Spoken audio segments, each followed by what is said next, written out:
আপনি তো আমাদের এই রাজ্যে রাষ্ট্রপতি শাসন জারি করে ভোটের কথা বলেছেন। আপনার মাথায় এটা কিভাবে এলো বা কি পরিস্থিতিতে আপনি এইটা তার কাছে আবেদনটা করলেন? আমার সেই সময়কার সমস্ত ইন্টারভিউগুলোতে আমি বলেছিলাম আমি রাষ্ট্রপতি শাসন ছিলাম, ভোট করার কথাটা ঠিক আমি বলিনি, ভোট করতে হবে রাষ্ট্রপতি শাসন। অ্যাকচুয়ালি পশ্চিমবঙ্গ ভারতবর্ষের মধ্যে দ্বিতীয় তপশিলি অধ্যুষিত রাজ্য, আর সেই রাজ্যে বারবার তপশিলিদের অত্যাচার হয়েছে।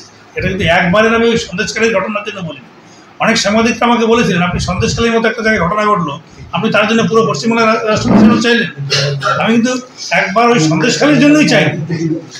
রিপিটেডলি পশ্চিমবঙ্গে তপশিলীদের উপর রাজনৈতিক এবং প্রশাসনিক মদতে যখন একটা সেক্টরকে টার্গেট করে বারবার তাদের উপর আক্রমণ করা হয় এবং সেই ঘটনা সন্দেশকালী একেবারে সবাইকে ছাড়িয়ে গেল।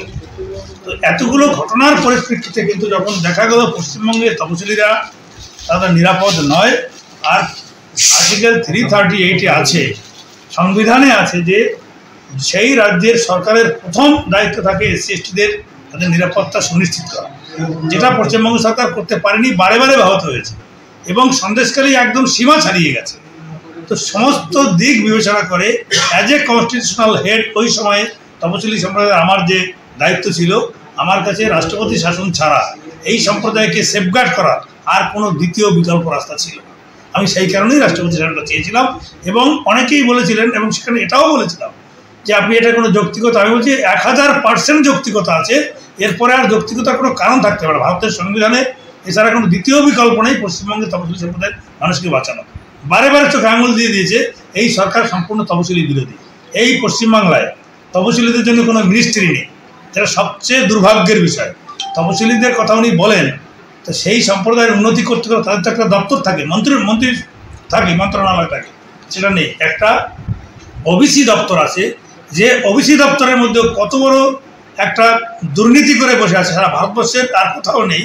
এখানে ওবিসি সম্প্রদায়কে তাদের অধিকারকে ক্ষুণ্ণ করে মুসলিম সম্প্রদায়কে ধর্মীয় ভিত্তিতে কখনোই সংরক্ষণ হতে পারে না। বাবা সাহেব সেটা বারবার বলে গেছেন, সংবিধান রচনার সময় বলে গেছেন। উনি বাবা সাহেব সংবিধান সব কিছুর ঊর্ধ্বে গিয়ে শুধুমাত্র তোষণের কারণে একটা সম্প্রদায়কে ওবিসির মধ্যে ওবিসি ক্যাটাগরি করে তার মধ্যে ঢুকিয়ে দিয়েছেন। এই যে বঞ্চনা আর বারে বারে সংবিধানকে আঘাত করা, এখানে পশ্চিমবঙ্গে আইনের শাসন প্রতিষ্ঠিত করতে গেলে রাষ্ট্রপতি শাসন ছাড়া দ্বিতীয় বিকল্প ছিল। আপনাকে চ্যানেল আনন্দের পক্ষ থেকে অসংখ্য ধন্যবাদ। নমস্কার।